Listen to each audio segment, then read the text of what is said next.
Woo! What's going on, guys? Arms Form coming at you guys today with another video, and it's a late one again. But we're going to do day 3 of training camp, the training camp observations, and it was a pretty good. It was a pretty good day. It was a doozy, man. We had some scraps, some scores, and overall madness from today's Lions camp. So it was a really good one. And if it wasn't for guys like Eric Schlitt, John Macaron, Jeremy Reisman, Jeff Risden, Tim Twentyman, Mike O'Hara, Dave Burkett, and Kyle Meineke. I try to get all those guys' info as much as I can if they put it out. Not everybody puts it out on the day of, but I get most of those guys' info, and I give it to you guys. I write it all down. I get my own assessments, and I'm telling you what they're telling us. So this is what we're doing. So day 3 was it was a 2-hour practice. They're adding, like, this is the acclimation period that's going on. It's like I believe it's a 4-day period where they can add 15 minutes a day of practice, and finally they can get up to then they get to pads eventually, and eventually it's like 2.5 hour practices. But today was a 2-hour practice, but it's still that acclimation period. They did add some spider shells. That is a smaller, lighter, and improved version of pads. So more time working on team drills as well. So they're adding things a little bit. The NFL has new rules, man. They got a bunch of different rules now. So they add something called spider shells. I'm going to tell you the truth. That is the first time I've ever heard of that. I won't lie to you. It's the first time I heard of spider shells. It's pretty cool. So it's a smaller, lighter, and improved version of pads. So they're not out there bopping around, but they got some protection out there. The attendance and the injuries, wide receiver Marvin Jones still on the NFI, quarterback Hendon Hooker, the rookie NFI, and then cornerback Emmanuel Mosley on the PUP. The new ones, we had a couple new injuries, safety, nickel cornerback CJ Gardner-Johnson with that knee. He had a big scare yesterday. And wide receiver Jameson Williams, talked about a little bit about it yesterday too. He has a leg injury. Dan Campbell kind of avoiding on what it was and say it was a hammy, a quad, or anything like that. But he was out there with trainers. So was CJ Gardner-Johnson and Marvin Jones. They were all out there with trainers, and they were trying to stretch out. Yesterday, I believe they were trying to stretch out Jameson Williams. But no real talk about whether it's his hammy or if it's quad or anything like that, or groin or anything like that, just stretching out his leg. So they're being real coy about it. They're not really saying what it is, just a lower leg injury, like a leg injury, just like they always kind of do, and that's fine. And it looks like Williams and Jones look close to returning, apparently. Gardner-Johnson, obviously not so much. He was seen limping around. He declined an interview and said that I'll be better. Yeah, but they were all in pretty good spirits, and they'll be back soon. So it seems like Gardner-Johnson and Williams are going to be out for a few days, maybe. Gardner-Johnson probably the longest. It seems like they got to take it easy with that knee. So obviously there's no real big damage to that knee, but still got to be careful. First team, they had a day. Apparently they're getting better from day 1. It's early, it's only day 3, but it's getting better. So Goff was on point, moving the ball efficiently, never skipping a beat, even when the new guys were coming in and out, like new weapons, guys like Tom Kennedy, Antoine Green, the rookie, and Trinity Benson, and Denzel Mims. So they're getting looks with Jared Goff as well too. So love hearing that, love seeing that. Goff's go-tos are always St. Brown, Reynolds, and the newly acquired Sam Laporta too. So Laporta's getting lots of looks. So St. Brown absolutely goes off. Now, it's funny. You go on social media. You go on social media and you go to certain fan bases, especially in the north, and I seen a Bears fan post this about him getting apparently it was 4 to 6 touchdowns. I read it was 4, then another site said it was 6. So I'm going to say 4 to 6 touchdowns. He had a day. He was catching everything, just doing what St. Brown does. But a Bears fan posted this and was like, "Are we supposed to be scared?" Well, it's a training camp report, bro. Don't be silly. Don't be stupid. That's just what this is. You go to all 32 teams. You're gonna get this. You're gonna get guys going off, guys having great days, It's not, it's not. It's just a guy trying to talk some shit, and that's okay. But be scared, Chicago. Be scared. Be scared, everybody, of what St. Brown's going to do. I think he's going to have a even better year. This guy. This is when wide receivers usually break in their third year. This guy's been doing it since he was a rookie. So I expect him to go completely nuts this year, and you can just feel the fear coming from some of the fan bases. So, but he had a phenomenal day, catching 4 to 6 touchdown passes. He scored in a variety of different ways on quick outs, fake stepping, fake blocking, skipping to the back of the end zone touchdowns. He had a really nice. He faked out Cameron Sutton on a nice play. There's actually a video on Twitter of that one.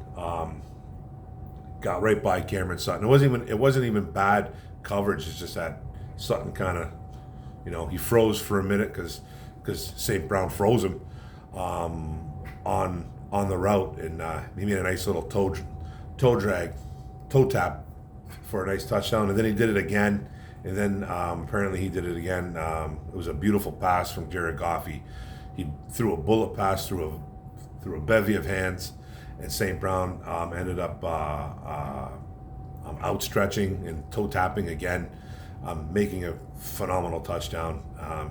He's going to be our number one. He's just the guy. And then, Goff and St. Brown's chemistry is just insane, and it just gets better daily. So just kudos to those two guys. And then Laporta had an incredible catch too. It's going to be my thumbnail. Check it out. Laporta went up like Megatron. I'm sure you guys have seen this picture. Just check out the thumbnail that I put up. He gets up, and it's a 25-yard pass, and it's like a ball that you don't think is going to be caught. And Laporta gets up and just outstretches and makes this incredible catch. And it's practice, I get it, but Laporta is showing out, man. It was over Anzalone as well too. Laporta scored twice on the day as well. Had a nice day. Easy score in the flats. Then he beat Rodriguez on another pass from Nate Sudfeld. So Laporta's getting in the end zone, and he's getting in there often. So he's putting in the work. He's working with the 1s, the 2s, and the 3s. So they're trying to get him, information overload right now with Laporta. They're doing the same thing with Branch too, and I think I touched on that a little bit later too. But they're getting these rookies involved. And then Glasgow getting number 1 reps again. This is the back and forth, and it's pretty much been confirmed from Dan Campbell that this is going to be a camp battle to whoever wins. So, they like what they see so far from Vaitai, apparently. They're liking it, but they're also liking what they see from Glasgow. And in Dan Campbell's words, they're going to duke it out, and the best man win. So, I know everybody thought, that, when they brought Glasgow here, he was going to be depth, and I thought that too. Glasgow hasn't been very good the last couple of years, in Denver, especially last year. He was terrible in Denver. He's hurt, just didn't have a good year. Lots of penalties as a Bronco. So, I hope they know what they're doing here. They obviously know way more than I do, or way more than anybody else. They must really feel that Vaitai, they're just not 100% confident in him. So they brought in Glasgow, who's been here before, and we'll see what happens. And Colby Sorslow, I think, is in the mix too, but he's going to be pretty much that depth. And then Vaitai appeared to suffer a minor injury. He suffered a minor injury in camp today, so it was during team drills. He didn't return to practice, and then they're trying to downplay it. The media saying not sure if it was because of injury or they want to just take a closer look at Colby Sorslow, the 5th-round pick out of William & Mary, on the second team. So to me, that almost sounds like he got hurt. If he doesn't return to practice, I don't understand why he would just go into the locker room if he wasn't being treated for something. So he might have tweaked something again. Who knows, man? This guy's got injury history, and Glasgow could run away with this. I'm not saying he's going to, but he could. Now the first team defense, Brian Branch, getting major reps in there, the rookie out of Alabama. Mostly second team today, but he was getting looks with the first team. Will Harris took most of those first team reps with CJ Gardner-Johnson out, by the way. Ugh. That worries me a bit. It's concerning because Will Harris, I don't think, is a good I just don't think he's that good of a football player. They have this infatuation with him, and like I said, they know him way more than I do. But it just seems to me it's odd. He was getting most of the reps with Gardner-Johnson out. So, and then Branch in with the number ones during red zone drills, getting 13 reps too as well. Like I said, another pass breakup again for Branch. He's stacking those up right now. So he's had a pass breakup every day, one or two a day. So he's stacking those things up. But now it looks like to me that's going to be a nickel cornerback depth. Is it going to be Will Harris or is it going to be Branch? Seems to me that's the early camp battle. Hopefully Branch wins this. I think he will. I don't see how he can't. Really, I don't see anything in the world that could tell me that Will Harris would beat out Brian Branch as depth, as the backup to CJ Gardner-Johnson. But we'll see what happens there. Then there were some new wrinkles added again. The hybrid DBs, Branch and Harris, they are hybrid DBs, taking linebacker reps as well. It's commonly known as the star position. Branch had a similar role at Alabama. So, this is kind of new to Detroit Lions. Coinkydink that Brian Branch comes along, though. He played some star position at Alabama. They're adding that into the mix. So that tells me, too, right there, that Branch has the slight lead, maybe in their minds right now, in the coaches' minds, just like mentally right now. Because right now, physically, we're seeing Harris taking more of the number one reps with CJ Gardner-Johnson out. But anything can happen. So it's a highly, is that star position, that linebacker position, the hybrid guy that, it's for guys that are highly effective in the box. And that's what Brian Branch was at Alabama. He wasn't the greatest pass coverage safety or nickel cornerback. Fantastic in zone coverage. He was fantastic in zone coverage, but he was great in the box. Didn't miss tackles, blitzed well, tackles for losses, hitting running backs, hitting tight ends early. Just getting there, getting to the quarterback, getting to the running backs, getting to the tight ends early. But in the box, man, playing up on the line, playing close to the line as a linebacker, the star position. So that's where he excelled the most as a football player. And Will Harris is a bigger version too. Remember, he was a safety coming out of Boston College. So he's a bigger corner, so he's playing a little bit of linebacker as well too. Maybe he can be better there. I don't know, man, but you can tell I'm not a big fan of Will Harris, but that's fine. He's not a bad guy. He's probably a really good guy, but I just don't know about being a football player, man, for us. I don't know. And then Goff was nearly perfect on Tuesday. I alluded to that earlier. Two bad passes ended the day, though. No big deal. A low ball deflected off of Raymond that was almost picked off, and then Kirby Joseph picked him off on an errant pass that was pretty much forced by Goff, trying to threw into a crowd, and Joseph picked it off. Joseph also had a nice tackle for loss earlier in the day too. Aiden Hutchinson, we've got an Aiden Hutchinson sighting. Yeah, he was disruptive, getting into the pocket, getting to the faces of the quarterbacks, even though the quarterbacks were having good days. He had a few nice stops. He had a tackle for loss. He had a sack. And he stayed home on an end around. Remember last year, Hutch played with his hair on fire. And I'm sure he'll be doing that a little bit this year.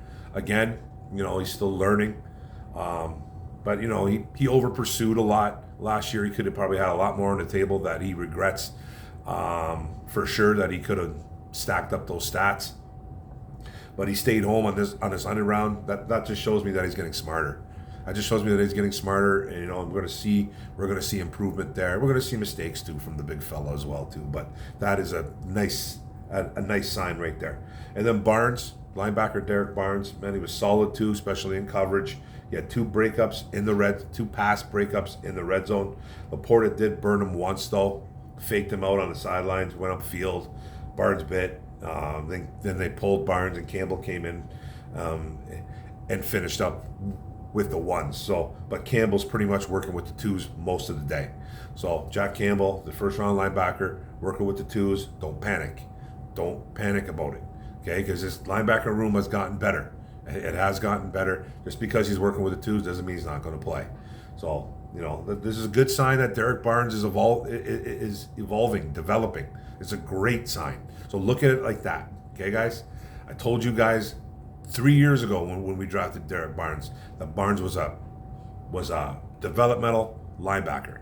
I told you because the way they used him at Purdue. They used him at Purdue on the line. He was a rush end, and then he finally learned how to play a little bit of linebacker on his last year of college. So and then now his third year here, he's starting to get number one reps. He's looking good out there. This is exactly what we wanted to see. It takes a year or two, man. It took 2 years for Barnes. We saw some of the plays last year. We saw it. We did. We saw some of the growth. It's all about growth, man. So that's a good sign. It's a good sign. And Campbell's got to get in there. Don't worry, guys. And Rodriguez, too. Now, second team offense versus the defense. Sudfeld, impressive again. He's really liking wide receiver Maurice Alexander. They had a nice chemistry going. 2 touchdowns in a day for Alexander. A third was debated. It was versus Starling Thomas, the rookie, the undrafted free agent. Thomas will tell you that he stripped it, and then Alexander's going to tell you that he caught it. So it could have been 3 touchdowns, but according to the journalists, most of them agreed that it was a pass breakup. So who knows? I never saw the video, so I couldn't tell you. And then Romeo Aquara, he's Hutch's backup, and he made a couple nice plays as well. He had a sack. And LaFamu with a nice pass breakup as well too. And then see him get going a bit too. And the rookie undrafted free agent Starling Thomas, he's the story right now. He's one of the stories. He's in the mix for the starting gunner on special teams, and then he's the second team D cornerback right now. It looks like he's got a spot right now. He's fast, feisty, and physical. Thomas is a very confident young man too. He's out there saying that the game is slowing down a little bit for him. Got to be careful though, because Justin Fields said that same kind of stuff. Well, it's just slow out there. And I'm not comparing him to Justin Fields or anything like that. I'm just saying, I like the confidence. Don't get too cocky, young man. That's all I'm saying. And then Herman Ifedi blocked Thomas past the whistle, and the two started tussling. Thomas grabbed his face mask. Ifedi grabbed his face mask. They're tussling. They went to the ground. It got broken up. All is well. That's football 101. Happens all the time. I'm sure Dan Campbell had a little smile on his face because he likes the aggressiveness, and it didn't get too carried away. So that's good. Then the third team O versus the third team D. Muhammad Abraham looks slippery out there. The running back from Minnesota, breaking 2 10-plus yard runs, and a nice jump cut to avoid a TFL too, a tackle for loss. So we'd like to see that too from the guy that's trying to fight for a roster spot. Chase Lucas looks like he's playing with a chip on his shoulder. He was drafted last year out of Arizona State, I believe. 7th round pick, corner, undersized. He got in. He's not really getting no real second team reps right now. He got home on a blitz, beating Justin Jackson, the running back that we brought back, and spent some one-on-one time with Aaron Glenn after practice. So, to me, that's Aaron Glenn putting his arm around his shoulder, telling him, just keep grinding, keep doing what you got to do. Now, I love to be a fly on the wall and listen to conversations like that because I just love stuff like that. But I'm guessing they're just having a discussion on what is in store for him. Like, this is what you need to do to stay on this team. You were a 7th round pick. There's no guarantees here, man. There's no guarantees here. They've bettered that secondary. This is what you need to do, and he showed it in day 3. So it's a good sign for Lucas. I'm rooting for the kid. And then James Houston could have an expanded role. We talked about that yesterday or the day before. Talk about the Sam linebacker spot. It was brought up again on day 3. So, but for now, it's Charles Harris's job, who's going to be coming in first as that Sam. Okay, James Houston is not a starter right now. He's not. I know a lot of Lions fans like to say that James Houston is the next Von Miller. He's the next. He's the next Myles Garrett. Well, he's the next Nick Bosa. Just throwing guys out there that can get to the quarterback and are absolute monsters on the field. Now, James Houston is a really damn good football player, really good, but he is a one-trick pony. Okay, he really is, and they're putting this on his plate right now, and this is good because they trust him. They don't want to take him off the field. Dan Campbell coming out saying that he needs to get his nose in the playbook. He needs to learn. He needs to know the calls. He needs to understand the calls, understand adjustments, formations, etc. Campbell's words, not mine. Okay, those are Campbell's words. So that's not throwing shade at James Houston. That's just saying he needs to be better. Because of right now, he's a pass rush specialist. That's what he is. And I'm not going to stress that enough to Lions fans. I want this kid to get 15, 20 sacks. I really do. I really do. I don't see it, though. I don't see it. I can see this kid getting double-digit sacks, obviously. I can really see that, 10, 12. He could, maybe. But he needs to be on the field more. I think he needs to be on the field more. The tape's out there on him. I trust he's going to learn it. If he's going to learn how to play linebacker role, but he's going to have to learn that Sam, and the Sam is, the Sam linebacker role, you have to know there's just so much more on your plate as a linebacker. You got to learn coverages, you got to learn formations, like he said, adjustments. You're not just pinning your ears back and going to get the quarterback. Those days are not done for him, but they're limited. He's not going to be doing that as much. Yes, they're going to be using him on third downs. Yes, they're going to be using him on passing situations. I'm not saying anything like that, but if this kid wants to be on the field more, he's going to have to learn how to play the linebacker role. And it seems to me with those words that Campbell's giving, he's telling him, now he's saying it out to the media.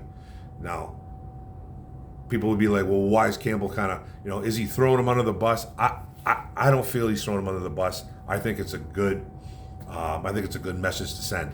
This is what you need to do, kid. That's it. He's not saying anything bad about him. He's just saying he needs to do this in order because we want to keep him on the field. Like we really want to keep him on the field, but this is what he needs to do. So that's impressive right there. Now we're almost done here, guys. Now some more observations. Ragnow saying he feels really good, physically and mentally very confident. He was saying that his words last, I think, in after Christmas or after February, March or whatever it was, even before that. Even before that, he said some words about his toe that being inoperable, which it is, and Lions fans took it to another level. I know, it was concerning a little bit because people didn't know how healthy he really was because he's been limited. He barely practiced. I don't think he practiced on OTAs, mini camps. He didn't do nothing, which is smart because they don't need to do anything. But he says he feels really good. He says all that was kind of blown out of the water. He feels really good right now. He feels good. So, he hasn't really practiced, it seems like. So I don't see how he doesn't feel good. But he's trying to calm down some Lions fans, and hopefully that calms some people down. And then Broderick Martin, I was out there, the rookie, the third round guy that we took, getting some second team reps. He wants to be more than just a run stopper out there, and he's trying to work on his game. And then David Montgomery, this is the last bit right here. He was out there forcing missed tackles on consecutive plays, making guys miss. He led the NFL last year in missed tackles. I think him and Nick Chubb were tied for forcing missed tackles the most out of the running back position. So, bringing in Montgomery, I thought was a really good get, a surprising get by Brad Holmes. Kind of a middle finger to a little bit to Jamal Williams and to all the Jamal Williams fans that thought that Brad Holmes is an a-hole for this. Brad Holmes don't care. Brad Holmes don't care. He's just trying to better the team. Jamal did his thing. Jamal waited. Jamal wanted to test the waters. He didn't get what he wanted. He got maybe $1 million per year more in New Orleans. That's fine. Good for him. He's apparently was offered more money here to stay.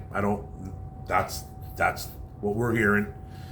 That's what we're hearing. I heard from a pretty good source as well too that it was legit. He was offered similar to what David Montgomery was getting here. And David Montgomery's getting $6 per year. I think Jamal might have been just a little bit shade under. So it was similar. And I think he took $4 million per year in New Orleans. That's fine. That's fine. I thought we got better.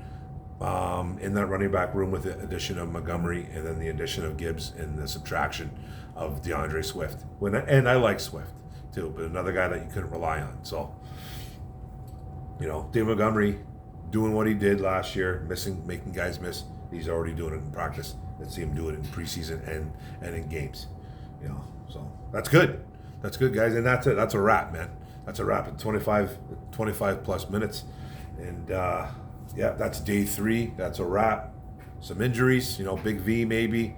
Jameson, that happened yesterday, but Jameson coming back soon. CJ Gardner-Johnson coming back soon. Looks like Marvin Jones is going to come back soon, but they won't rush him. So just hold on tight, guys. Hold on tight. Everybody's starting to get a little bit healthier. We had a couple scares, but it's okay, man. We're doing good. So thanks a lot for the video, guys. Thanks for coming in with me. Don't forget to hit the subscribe button at the bottom right. Don't forget to hit the notification bell up top. Don't forget to like, comment, share this out. Appreciate it, guys. One pride. Go Lions. Boom. Let's go. Bam.